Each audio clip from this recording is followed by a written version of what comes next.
નમસ્કાર વિદ્યાર્થી મિત્રો, હવે આજે આપણે લેક્ચર નંબર 3 ની અંદર સવર્ગ સહસંયોજક જે સંયોજનો છે એના આઈયુપીએસસી નામકરણ કરતા શીખીશું, જે પરીક્ષામાં તમારે 1 અને 2 માર્કમાં પૂછાય જ છે.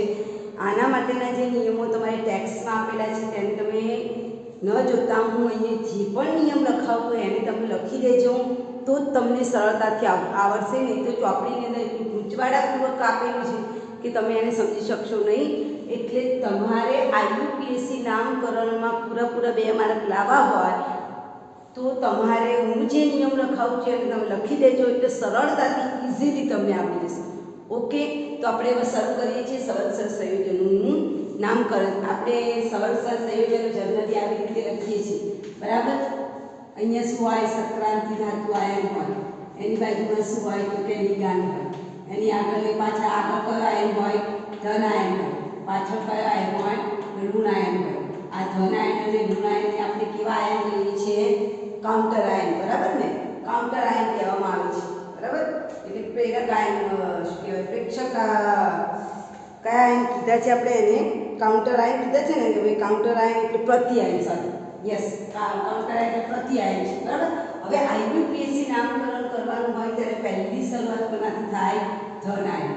એટલે પહેલો નિયમ લખજો. પહેલાં બધા નિયમો લખી દો એટલે તમને આઈયુપીએસસી નામકરણ લખવામાં સરળતા રહે. તો પહેલો મુદ્દો લખજો, સવર્ગ સહસંયોજનનું નામ દર્શાવવા માટે પ્રથમ ધન આયનનું નામ લખવામાં આવે છે.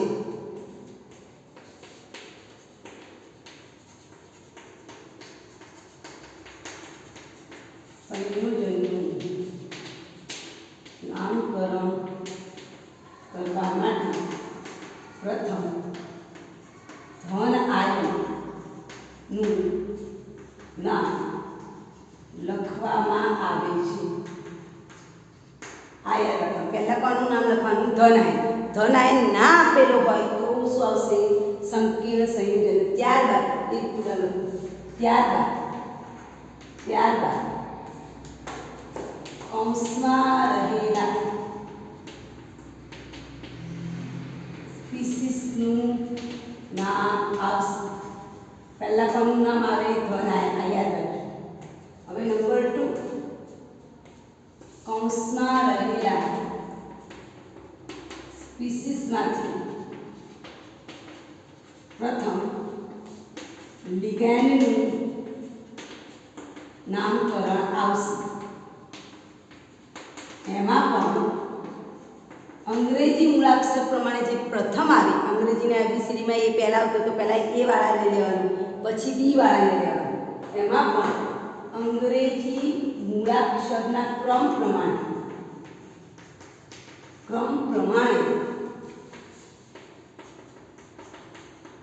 લિગાન્ડને નામકરણ કરવું, બરાબર. અંગ્રેજી મૂળાક્ષર પ્રમાણે પ્રથમ દર્શાવવામાં લિગેન્ડનું નામ અંગ્રેજી મૂળાક્ષર પ્રમાણે પ્રથમ દર્શાવવામાં આવે છે.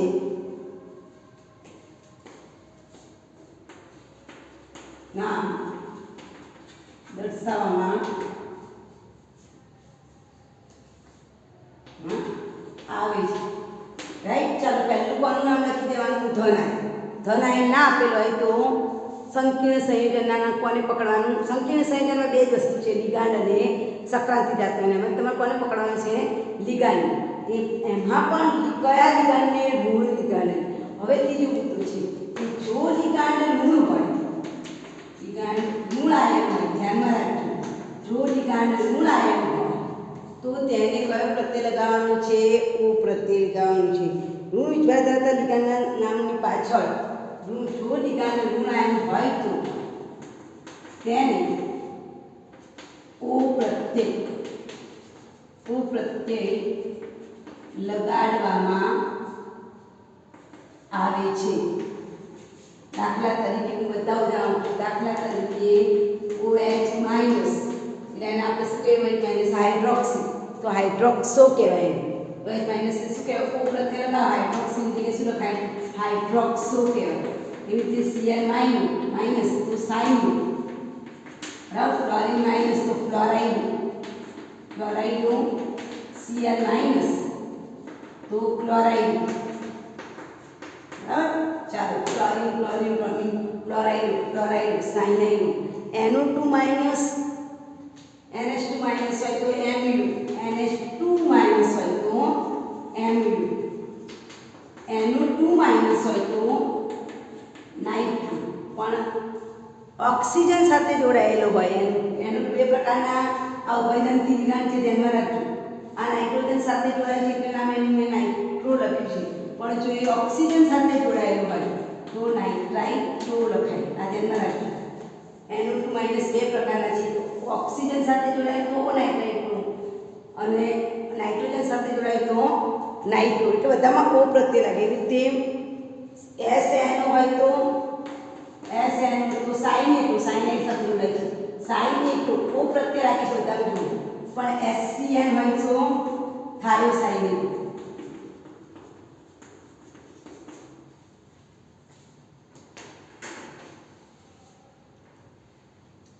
પછી એસિટેટો, સલ્ફાઇટો, SO3 -2 હોય તો સલ્ફાઇટો કહેવાય અને SO4 -2 હોય તો સલ્ફેટો કહેવાય.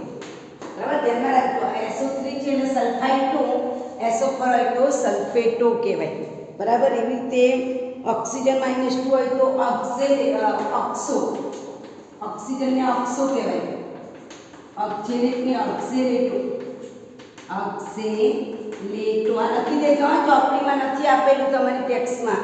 ઓક્ઝેલેટો. PO4 -3 હોય તો ફોસ્ફેટો, PO4 -3 હોય તો ફોસ્ફેટો કહેવાય. SO4 -3 હોય તો આર્સેનેટો. ટૂંકમાં બધા જ ઋણ લીગાંડને કયો પ્રત્યય લગાડેલો છે? ઓ પ્રત્યય લગાડેલો છે. બધા ઋણ લીગાંડ લખ્યા છે. Cl- ઋણ ligand, fluorine, chlorine, bromine, iodine, NH2 NO2 cyanide CO3 બરાબર, CNO બધા માઇનસ છે. CNO આની પણ માઇનસ છે.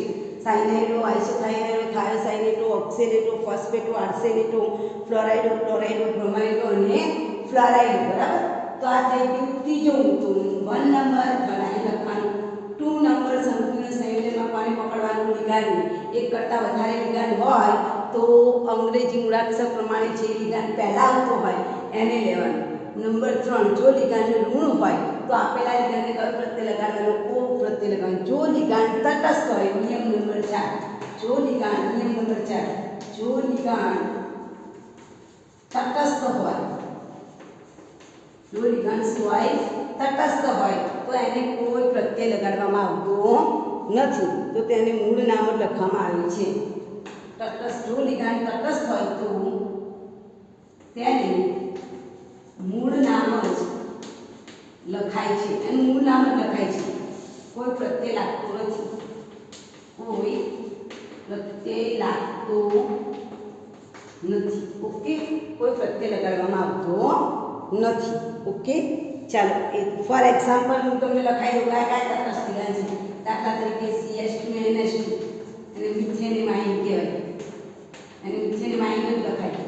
પછી રીતે EN, ઇથેન 1,2 ડાયએમાઇન, એને પણ એમને એમ જ લખાય. એવી રીતે PN, પ્રોપેન ડાયએમાઇન. એવી રીતે PTN, આ બધા તટસ્થ લીગાંડ છે. PTN એને શું કહેવાય? પ્રોપેન 1, 2, 3 ટ્રાઇએમાઇન. પણ પાણી હોય તો ખાસ લખજો, પાણી હોય તેને એક્વા લખાય. પછી NH2 હોય તો એને એમાઇન લખાય. NH3 હોય તો NH3 હોય તો એમાઇન લખાય. ખાસ લખી દેજો, એમાઇન. આ તટસ્થ લીગાંડ વિશિષ્ટ છે કે તટસ્થ છે પણ એનું નામ પાણી ના લખાય, એક્વા લખાય. H2 હોય તો એક્વા, NH2 માટે એમાઇન, પછી N માટે નાઇટ્રોસિલ અને CO માટે કાર્બન. આટલું ખાસ લખજો. આ 4 વિશિષ્ટ છે. કયા 4?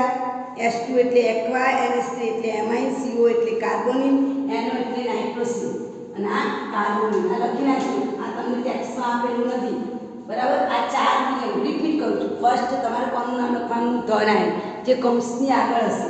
ઓકે, જો કૌંસની આગળ ધનાયન ના હોય તો સંકીર્ણ સંયોજનમાંથી કોને પહેલા પકડવાનું? લીગાંડ. લીગાંડને કયા ક્રમમાં ગોઠવવાના? અંગ્રેજી મૂળાક્ષર. નિયમ નંબર 3, જો એ લીગાંડ ઋણ હોય તો ઓ પ્રત્યય લગાડવાનું, લીગાંડ ઋણ ના હોય તો જેમ છે એઓને એવું જ રાખવાનું. તટસ્થ લિગાન્ડ હોય તો કોઈ પ્રત્યય લગાડવામાં આવતો નથી, પણ જો પાણી હોય તો એક્વા લખાય, NH3 હોય તો MI લખાય, NO હોય તો નાઇટ્રોસી લખાય અને CO હોય તો કાર્બોની લખાય. ક્લિયર? આટલે સુધી બધાને જ ખબર પડી જવી જોઈએ. હવે નિયમ નંબર 5 કે જો તમારા લિગાન્ડની સંખ્યા 1 કરતાં વધુ હોય, નિયમ નંબર 5 લખજો.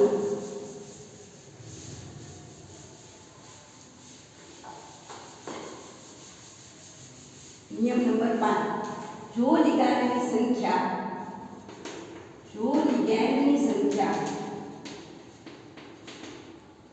1 કરતાં વધુ હોય, જો લિગાન્ડની સંખ્યા 1 કરતાં વધુ હોય તો 2, 3, 2 માટે ડાય, 3 માટે ટ્રાય, 4 માટે ટેટ્રા, 5 માટે પેન્ટા, 6 માટે હેક્સા શબ્દ વાપરવામાં આવે છે. પછી થાક આપણે તો હેક્ટા બેક્ટા આવે, હા, પણ 6 થી વધારે ના હોય. ઓકે, 2, 3, 4 માટે. પણ જો લિગાન્ડ કાર્બનિક હોય, આમાં પણ તમારે જોવાનું, જો લિગાન્ડ કાર્બનિક હોય એટલે કે હું લખું છું, એટલે કે EN આપેલું હોય, PN આપેલું હોય, PTN આપેલું હોય, કાર્બનિક લિગાન્ડ કહેવાય. ઓક્ઝેલેટ આપેલું હોય તો કાર્બનિક લિગાન્ડ કહેવાય, જેમાં કાર્બન અને હાઇડ્રોજન આવે, બરાબર. તો ઇથેન ડાયમાઇન આપેલું હોય, પ્રોપેન ડાયમાઇન આપેલું હોય, PTN આપેલું હોય, ઓક્ઝેલેટ આપેલું હોય, તો એવાને માટે કાર્બનિક, જો લિગાન્ડ કાર્બનિક હોય એટલે કે EN, PN, PTN વગેરે હોય તો 2 માટે 20 શબ્દ, 2 માટે કયો 20, 3 માટે 30, 4 માટે ટેટ્રોક્સી શબ્દ વપરાય છે. આ ધ્યાનમાં રાખજો. કેવા લિગાન્ડ? કાર્બનિક લિગાન્ડ. જો તમારો લિગાન્ડ સાદો હોય, ફ્લોરિન, બ્રોમિન, આયોડિન, તો વાંધો જ નથી, બરાબર. પણ કાર્બનિક લિગાન્ડ એટલે EN હોય, PN હોય, PT હોય, EDTA પણ હોય. આપણે કાર્બનિક લિગાન્ડ છે, EDTA પણ હોય, બરાબર ને. આપણે તટસ્થ લિગાન્ડના નામ લખાય છે PN, EN, PTN, પિરિડીન, બરાબર. આ બધા આપેલા હોય. પિરિડીન પણ લખ્યું છે અહીંયા, પિરિડીન જેને આપણે PY લખીએ છીએ. તો આ બધા કાર્બનિક લિગાન્ડમાં જો બગડો, તગડો, ચોગડો એવું આપેલું હોય તો 2 માટે 20, 3 માટે 30 અને 4 માટે ટેટ્રોક્સી શબ્દ વપરાય છે. નિયમ નંબર 6 જો તમારું સંકીર્ણ સંયોજન, હવે એક કેન્દ્રીય સંકીર્ણ આયન કે જેમાં એક જ ધાતુ આયન હોય તેનું નામ દર્શાવવા માટેનો ક્રમ કેવો હોય? ચોક્કસ હોય. જો સંકીર્ણ ઋણ આયન હોય, આ ખાસ ધ્યાન, જો સંકીર્ણ ઉપર ઋણ વીજભાર હોય એટલે કે સંકીર્ણ ઋણ આયન હોય તો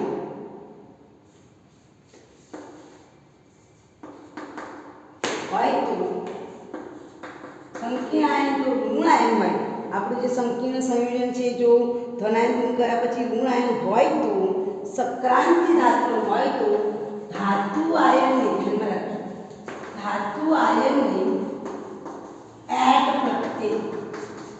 એટ પ્રત્યય લગાડવામાં આવે છે. ફોર એક્ઝામ્પલ હું તમને ઉદાહરણ આપું. અહીંયા દાખલા તરીકે આપેલું છે કોબાલ્ટ NH3 અહીંયા -2 લખેલા છે, રાઈટ. તો આ સંકીર્ણ સંયોજન પર વિભાગ કેવો છે? માઇનસ, બરાબર. માઇનસ છે તો આ કોબાલ્ટની જગ્યાએ શું લખાય? કોબાલ્ટેટો લખાય. કયો પ્રત્યય? એટ પ્રત્યય. કોબાલ્ટ વત્તા એટ એટલે શું લખાય? કોબાલ્ટેટ. સમજ પડી ગઈ? કારણ કે મારા સંકીર્ણ ઉપર કેવો વિભાગ છે? ઋણ વિભાગ. જો એક ઉદાહરણ આપું, દાખલા તરીકે PtCl6 -2 લખેલું છે વીજભાર ઉપર, તો પ્લેટિનમની જગ્યાએ શું આવે? પ્લેટિનેટો. પ્લેટિનમ લખીએ ને આપણે પ્લેટિનેટ, તો પ્લેટિનેટ ને કયો પ્રત્યય લગાવીશું? એટ. પ્લેટિનેટો એટ પ્રત્યય લાગશે.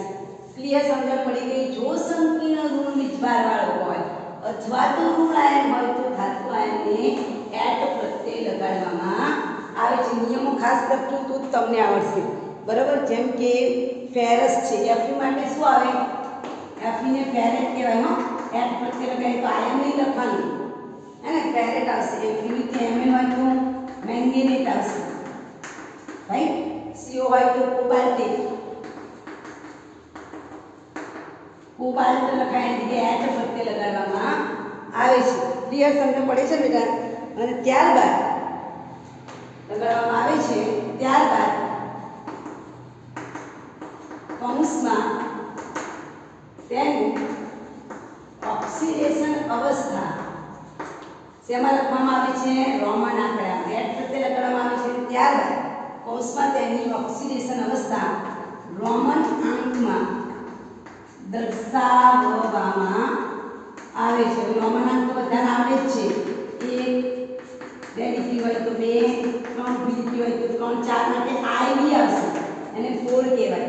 એકલો બી આવે એટલે શું કહેવાય? રોમન આંકડામાં 5, બી આઈ આવે તો રોમન આંકડામાં 6, બી ડબલ આઈ આવે તો રોમન આંકડામાં 7, બી ટ્રિપલ આઈ આવે તો રોમન આંકડામાં 8 અને આઈ એક્સ આવે તો રોમન આંકડામાં 9 કહેવાય, એટલા એક્સ આવે તો 10 કહેવાય। આપણ નોંધ કરી લેજો, કારણ કે રોમન આંકડાની ખબર જ નથી। ઓકે, તો આ રોમન અંક છે એ રોમન અંકમાં તેની ઓક્સિડેશન આંક શોધવાનું છે। ઓક્સિડેશન આંક તમારે સાઇડ પર શોધી કાઢવાનું અને એ ઓક્સિડેશન આંક તમારી ધાતુને એચ પ્રત્યે લગાડો, દાખલા તરીકે કોબાલ્ટેટ, ત્યાર પછી કૌંસમાં એની શું લખવાની છે? ઓક્સિડેશન અવસ્થા। હું સમજાવીશ તમને જેમ જેમ નિયમ આવશે ને એમ સમજાવીશ। જો સંકીર્ણ ધન આયન હોય તો, હવે જો સંકીર્ણ છેલ્લો નિયમ, જો સંકીર્ણ ધન આયન હોય, આ નિયમ કોના માટે તો ઋણ આયન માટે, જો સંકીર્ણ ઉપર ધન વીજભાર અથવા તો તટસ્થ હોય, કોઈ વીજભાર જ ના હોય, ધન આયન હોય અથવા કોઈ વીજભાર ન હોય તો લિગાન્ડની કોઈ પ્રત્યે લગાડવામાં આવતું નથી, બરાબર? તો ધાતુ આયનને હોય તો ધાતુ આયનનું મૂળ નામ જ લખાય છે અને ત્યારબાદ કૌંસમાં રોમન અંકમાં ધાતુનું ઓક્સિડેશન આંક લખવામાં આવે છે। આટલા નિયમો પહેલા તમે કંઠસ્થ કરી લો એટલે તમને ક્લિયર માઇન્ડમાં ક્લિયર થઈ જાય। નંબર 1 ધન આયનનું નામ લખવાનું, ત્યાર પછી સંકીર્ણને પકડવાનું, સંકીર્ણમાંથી કોને પકડીશું? લિગાન્ડને। નંબર 3 જો લિગાન્ડ ઋણ હોય તો પ્રત્યે લગાડવાનું, જો લિગાન્ડ ઋણ ન હોય તો પ્રત્યે લગાડવાનું નથી। નંબર 4 જો લિગાન્ડ તટસ્થ હોય તો કોઈ પ્રત્યે લગાડવાનું નથી, પણ પાણી હોય તો એક્વા, NH3 હોય તો એમાઇન, NO હોય તો નાઇટ્રોસિન, CO હોય તો કાર્બોનિલ, આ વિશિષ્ટ છે। નંબર 5 જો લિગાન્ડ એક કરતાં વધારે હોય, ફ્લોરિન, ક્લોરિન, બ્રોમિન, આયોડિનની સંખ્યા 6 કે 7 હોય તો 2 માટે ડાય, 3 માટે ટ્રાય, 4 માટે ટેટ્રા। પણ જો લિગાન્ડ કાર્બનિક હોય એટલે કે પીરીડીન આપેલું હોય, ઓક્ઝેલેટો આપેલું હોય, PTN આપેલું હોય, EN આપેલું, EDT આપેલું, ત્યાંની એમાં 2 માટે 20 વપરાશે, 3 માટે 30, 4 માટે ટેટ્રોક્સી શબ્દ વપરાય છે। નિયમ નંબર 6 જો સંકીર્ણ સંયોજન ઋણ હોય, એના માથા પર ઋણ વીજભાર હોય તો જ સક્રાંતિ ધાતુ આયનને તમારે એચ પ્રત્યે લગાડવાનું અને કૌંસમાં રોમન આંકડામાં ઓક્સિડેશન આપવાનું। પણ જો એના માથા ઉપર કોઈ વીજભાર જ ન આવે અથવા તો એ ધન વીજભારી સિવાય કોઈ વીજભાર ન હોય તો ધાતુનું નામ કોબાલ્ટ હોય તો કોબાલ્ટ જ લખવાનું, મેંગેનીઝ હોય તો મેંગેનીઝ જ લખવાનું, ત્યાર પછી એની શું લખવાની? રોમન આંકડામાં ઓક્સિડેશન અવસ્થા। આટલા નિયમો તમે ધ્યાન રાખશો એટલે તમને આઈયુપીએસસી નામકરણ આવડે ને આવડે। તો હવે આપણે એની શુભ શરૂઆત કરીએ છીએ આઈયુપીએસસી નામ લખવાની। ઓકે, જ્યાં સમજ ના પડે પ્લીઝ કોમેન્ટ બોક્સમાં લખજો કે મેડમ આનું આઈયુપીએસસી નામકરણ શું થાય। ચાલો અહીંયા ધારો કે મારે KMNO4 આનું મારે આઈયુપીએસસી નામ કરવાનું છે। ઓકે, ચાલો તો પહેલા નિયમ શું શીખવાડ્યું છે કે ધન આયન, પોટેશિયમ કેવો છે? ધન આયન। સંકીર્ણ સંયોજનમાં પહેલું શું હોય? સક્રાંતિ ધાતુ આયન, ત્યાર પછીનો પદાર્થ શું હોય? લિગેન્ડ। આટલી તમને ખબર પડવી જોઈએ। તો નિયમ નંબર 1 પ્રમાણે મારે પહેલા કોનું નામ લખવાનું? ધન આયન। ધન આયન કયો છે? કે એટલે પોટેશિયમ। ચાલો પહેલો નિયમ ફોલો થઈ ગયો કે ભાઈ ધન આયનનું નામ લખવાનું, લખી નાખ્યું પોટેશિયમ। પછી તમારે કોને પકડવાનું? બીજા નંબર ઉપર લિગાન્ડ। પહેલા ધન આયન, બીજા નંબર ઉપર કોને પકડવાનું? લિગાન્ડ। લિગાન્ડ એક જ છે, કયો લિગાન્ડ છે? ઓક્સિજન। હવે ઓક્સિજન કેવો છે? ઋણ આયન છે એટલે ઓક્સો લખાય અને એ પાછળ કેટલા લિગાન્ડ છે? 4. 4 માટે કેવો વપરાશે? ટેટ્રા. ટેટ્રા બરાબર. લિગાન્ડની સંખ્યા કેટલી છે? 4. 4 એટલે ટેટ્રા. હવે ઓક્સિજન કેવો છે? માઈનસ એટલે ઓક્સિજન ના લખાતા શું લખાય? ઓક્સો. ઓ પ્રત્યય લાગે tetra oxo. Right, tetra oxo. ચાલો એના પછી શું આવશે? સક્રાંતિ ધાતુ આયનનું નામ આવશે છેલ્લું. હવે ધાતુ આયનનું નામ આવે એટલે તમારે જોવાનું છે કે સંકીર્ણ ઋણ વીજભાર ધરાવે છે કે ધન વીજભાર. તો અહીંયા હું તમને શીખવાડું છું આ કે પ્લસ છે. તમારા MnO ફોર્મ પર કયો વીજભાર આવે? માઈનસ. રાઈટ, તમારે આવી રીતે ભાગ પાડી દેવાનો. આ પોટેશિયમ પ્લસ 1 હોય તો આની પર કેટલો વીજભાર આવે? -1. સમજાય છે ને? પોટેશિયમ પ્લસ 1 દાખલા તરીકે મેં એને K2 લખ્યું હોય તો આના માથા પર કેટલા આવે? -2. અહીં K3 હોય તો સંકીર્ણ ઉપર કેટલા આવે? અહીંયા જેટલા ધન આયન હોય એટલા ઋણ વીજભાર સંકીર્ણ સંયોજન ઉપર આવે. પોટેશિયમ +1 છે તો સંકીર્ણ ઉપર શું આવ્યું? માઈનસ. હવે સંકીર્ણ કેવો છે? ઋણ વીજભાર વાળો. હવે જો સંકીર્ણ ઋણ વીજભાર હોય તો શું મારે Mn ને મેંગેનીઝ લખાય કે મેંગેનેટ લખાય? Mn કેવો છે? મેંગેનીઝ છે તો મેંગેનીઝની જગ્યાએ શું લખાશે? મેંગેનેટ. કયો પ્રત્યય લાગ્યો? L. સક્રાંતિ ધાતુ આયનનું નામ સૌથી છેલ્લે આવે. સક્રાંતિ ધાતુ આયન મારી કઈ છે? Mn. Mn એટલે મેંગેનીઝ પણ મારો સંકીર્ણ ઋણ છે. ઋણ માટે નિયમ આપણે હમણાં લખાયો કે ઋણ આયન હોય તો સક્રાંતિ ધાતુ આયનનો કયો પ્રત્યય લગાડવાનો? L. એટલે મેંગેનેટ. મેંગેનેટ પછી કૌંસમાં શું લખવાનું? રોમન આકારમાં ઓક્સિડેશન અવસ્થા. તો અહીંયા આપણે આખું નામ લખીએ. પહેલા શું હતું? પોટેશિયમ, પછી ટેટ્રા ઓક્સો, પછી શું હશે? મેંગેનેટ અને કૌંસમાં હવે એનું શું લખવાનું છે? ઓક્સિડેશન આંક. તો હવે આપણે ઓક્સિડેશન આંક શોધી કાઢીએ. MnO4 ના માથા ઉપર કેટલા છે? -1. Mn ની શોધવાની છે એટલે Mn ની જગ્યાએ શું આવશે? X વત્તા 4 ઓક્સિજન બરાબર -1 વીજભાર. ચાલો ઓક્સિજનનું ઓક્સિડેશન આંક કેટલો છે? -2 is equal to -1. 4 8 x -8 આવે એટલે તો શું થઈ જશે? પ્લસ. તો x બરાબર કેટલો વીજભાર આવશે? 7. તો આ અવસ્થામાં Mn નો ઓક્સિડેશન આંક કેટલો છે? 7. Repeat again MnO4 -1. એમાં Mn નો ઓક્સિડેશન આંક કેટલો આવ્યો? 7. હવે રોમન આંકડામાં 7 લખો તો VII એને 7 કહેવાય. તો એ મેંગેનેટ એનું કૌંસમાં VII. તો આ થઈ ગયું તમારું IUPAC નામકરણ. Repeat again. સૌપ્રથમ શું? ધન આયન. ધન આયન કયો છે? પોટેશિયમ. બીજા નંબર પર કોને પકડવાનું? લિગાન્ડ. લિગાન્ડની કેટલી સંખ્યા છે? 4. 4 માટે કયો શબ્દ વપરાય? ટેટ્રા. લિગાન્ડ કેવો છે? ઋણ વીજભાર વાળો છે એટલે ઓક્સો લખ્યું છે મેં. ઓ પ્રત્યય લખ્યું છે. ત્યાર પછી મેંગેનીઝ નથી લખ્યું કારણ કે મેંગેનીઝ ઉપર કયો વીજભાર આવે છે? ઋણ. સંકીર્ણ સંયોજન કેવું છે? ઋણ વીજભારિત છે એટલે મેંગેનેટ આવે. ત્યાર પછી રોમન આંકડામાં એની શું લખેલી છે? ઓક્સિડેશન અવસ્થા. ચાલો એવું બીજું ઉદાહરણ જોઈએ. Na2COCl4 એ તમને આવડી જાય બરાબર ને? ચાલો બીજું ઉદાહરણ Na2COCl4. ચાલો પહેલા કોનું નામ આવશે? ધન આયન. ધન આયન મારો કયો છે? સોડિયમ. હવે ધન આયન 2 હોય કે 3 હોય તો ડાય નહીં લખવાનું, એટલું સોડિયમ લખવાનું બરાબર. એટલે અહીંયા Na છે. Na એટલે શું કહેવાય? સોડિયમ. ચાલો પહેલું નામ થઈ ગયું ધન આયન. કૌંસની આગળ હોય એ ધન આયન કે. હવે કૌંસની અંદરમાંના કોને લેવાના છે? લિગાન્ડ. જો આ જે CO છે ને એ સક્રાંતિ ધાતુ આયન છે અને આ જે Cl છે શું છે? લિગાન્ડ છે. ચાલો લિગાન્ડની સંખ્યા કેટલી છે? 4 એટલે ટેટ્રા લખાય. ક્લોરીન કેવો છે? માઈનસ કે પ્લસ? માઈનસ. તો chloride. Tetra chloride. Tetra chloride કયો પ્રત્યય લગાડ્યો? O. કારણ કે Cl એ કેવો વીજભાર ધરાવે? ઋણ વીજભાર. આપણે કીધું છે લિગાન્ડ ઋણ હોય તો O પ્રત્યય લગાડવાનું બરાબર ને? તો ક્લોરાઇડ. લિગાન્ડ ઋણ હોવો જોઈએ. જો લિગાન્ડ ઋણ હોય તો જ O લખવાનું. ચાલો એના પછી હું કોબાલ્ટ એટલું લખું તો ચાલશે? હા કે ના? નહીં ચાલે. કેમ? કારણ કે તમારા સોડિયમના 2 પરમાણુ છે. સોડિયમ +1 છે. એમાં કેટલા પરમાણુ છે? અહીંયા 2. તો અહીંયા +2 હોય તો આના માથા પર કેટલા આવે? -2. સોડિયમના કેટલા અણુ છે? 2. એટલે સોડિયમ +2 દૂર કરે તો સંકીર્ણ ઉપર કેવો વીજભાર આવે? માઈનસ.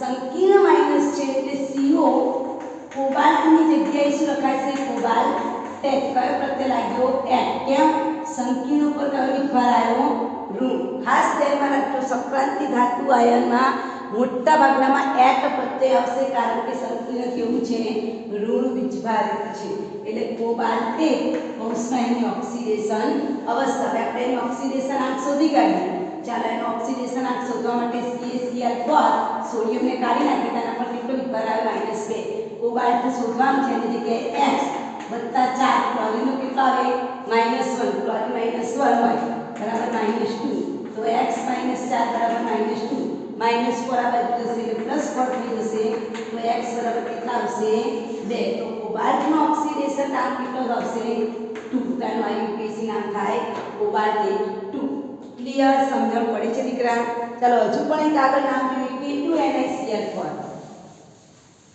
K2NiCl પર ચાલો હવે બધા મને આનું નામ શીખવાડો ચાલો ધનાયન કયો છે પોટેશિયમ વેરી ગુડ પોટેશિયમ ચાલો પછી કૌંસમાં કોને પહેલા લેવાનું નિકલ ને કે Cl ને Cl કારણ કે શું છે લિગાન્ડ બીજા નંબર પર પહેલા તમારે કોને પકડવાનું ધનાયન આ યાદ રાખવાનું બીજા નંબર પર કોને પકડવાનું લિગાન્ડ અને સૌથી છેલ્લે કોણ આવશે સંક્રાંતિ ધાતુ આયન સંક્રાંતિ ધાતુ આયન આવે આટલું તમે મગજમાં યાદ રાખો એટલે તમને આવડે છે ઓકે ચાલો તો પોટેશિયમ ત્યાર પછી ક્લોરીનના કેટલા અંશ છે 4 તો ટેટ્રા ક્લોરીન કેવો છે ધન કે ઋણ તો ક્લોરાઇડ કો પ્રત્યય રાખશે ક્લોરાઇડ નિકલની જગ્યાએ શું આવશે નિકલેટ કેમ કારણ કે પોટેશિયમ ધન છે જેટલા ધન આયન હોય એટલા ઋણ વિદ્વાર આની પર આવે -2 એટલે નિકલેટ પછી નિકલનો ઓક્સિડેશન આંક શોધવા માટે નિકલની જગ્યાએ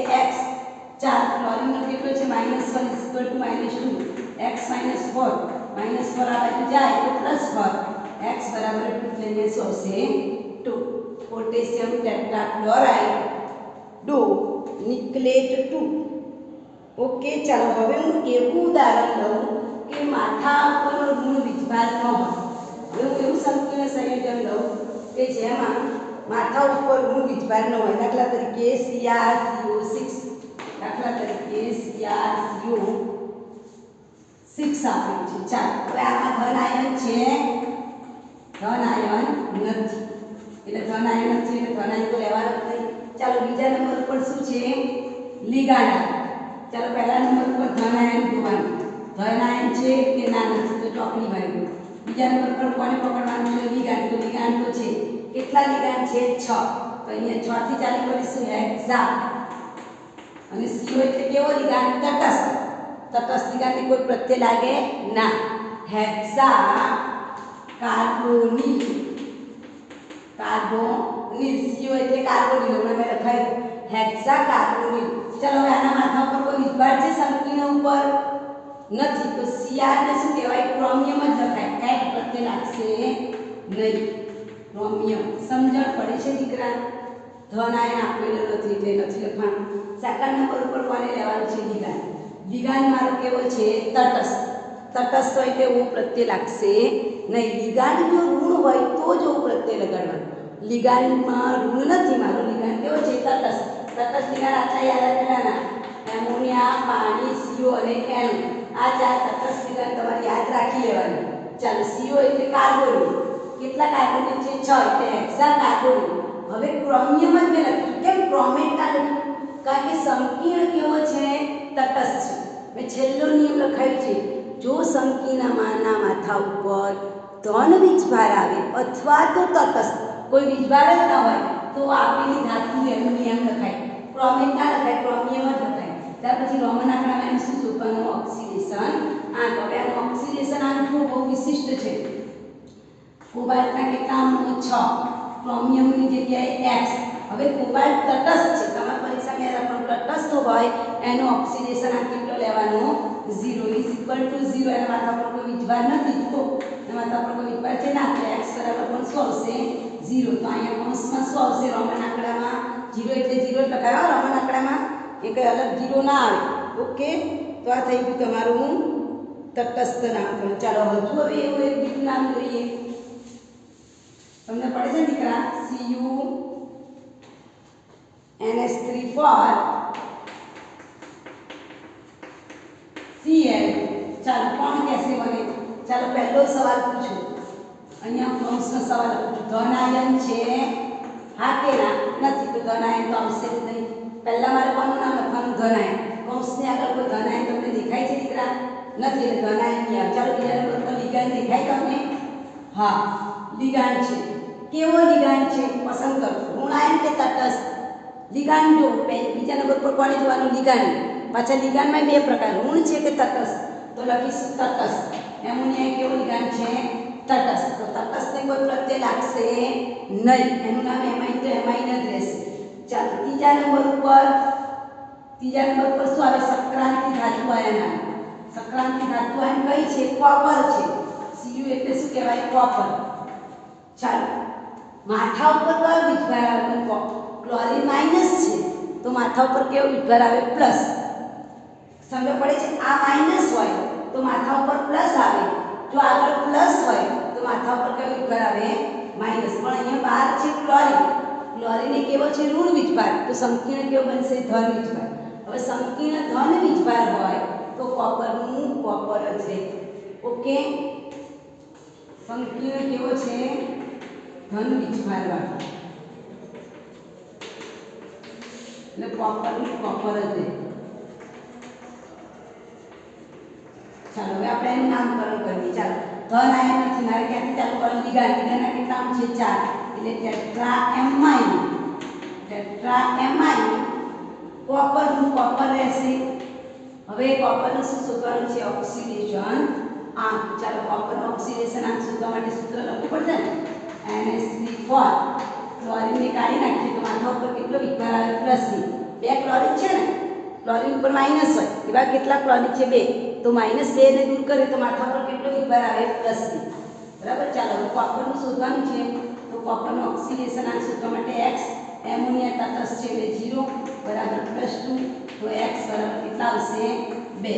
તો અહીંયા કોપર 2 લખી નાખીએ। ચાલો છેલ્લે ક્લોરીન છે એટલે શું લખાય? ક્લોરાઇડ। છેલ્લે ઋણાયન આપેલો છે ને એટલે એ પણ લખીશું ક્લોરાઇડ। તેનું આયુપીએસી નામ ટેટ્રાએમાઇન કોપર 2 ક્લોરાઇડ। ઓકે, સમજ પડી બેટા? ચાલો હજુ બીજું એવું એક નામ જોઈએ કે જેથી તો કરીને તમને ખબર પડે, એક કરતાં વધારે લિગાન્ડવાળું નામ જોઈએ। આ ખાસ છે મોસ્ટ ટાઈમ। નિકલ છે, એની સાથે H2O છે, એની સાથે એમોનિયા છે। ચાલો અહીંયા 2 છે, અહીંયા 4 છે અને છેલ્લે છે SO4 અને કૌંસની બહાર છે SO4। ચાલો મને તમને પહેલો સવાલ, શું કૌંસની આગળ ધન આયન છે? નથી। પહેલો સવાલ, ધન આયન છે કૌંસની આગળ? ના, નથી। તો બીજા નંબર પર કોને પકડવાનું? લિગાન્ડ। પછી લિગાન્ડ પાછા બે છે, પાણી છે ને એમાઇન પણ છે, તો તમારે જોવાનું NH3 છે તો એમાં E, અને પાણી છે એટલે એક્વા। એક્વા એટલે EQUA, એક્વા Q આવે અને એમાઇનમાં AMM આવે। તો એબીસીડીમાં પહેલું કોણ આવશે? એમાઇન કે એક્વા? એમાઇન। તો એમાઇનનું નામ પહેલા આવશે, કારણ કે આપણે આવું લખ્યું છે ને, એક કરતાં વધારે લિગાન્ડ આપેલા હોય તો અંગ્રેજીના મૂળાક્ષર પ્રમાણે જે લિગાન્ડ પહેલા આવે એને પહેલા લખીશું। અત્યાર સુધી મેં એક લિગાન્ડવાળા નામકરણ કર્યા, હવે એક કરતાં વધારે લિગાન્ડ આપેલા હોય તો અંગ્રેજીના ક્રમમાં લેવાનું। તો પહેલો કયો લિગાન્ડ આવશે? એમાઇન, કારણ કે એમાઇનમાં એ પછી એમ છે, પેલામાં તો એક્વા EQE આવે એબીસીડી। બરાબર। તો આમાં આપણે પહેલા કોનું નામ લખીશું? એમાઇન। તો ટેટ્રાએમાઇન, કારણ કે ધન આયન નથી એટલે લિગાન્ડથી ચાલુ કરીશું।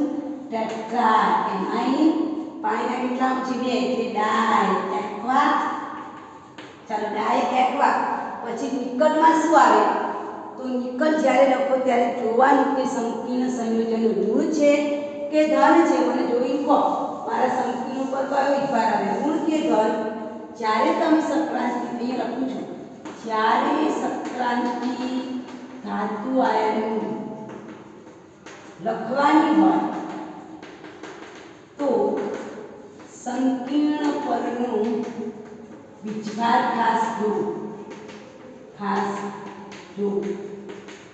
જો વિજભાર ઋણ હોય તો જ ધાતુને એટ પ્રત્યય લગાડવું, તો જ ધાતુને કયો પ્રત્યય એટ પ્રત્યય લગાડવું. અને જો વીજભાર ધન કે તટસ્થ હોય તો વીજભાર લગાડો, તો પ્રત્યય લગાડવાનો નથી.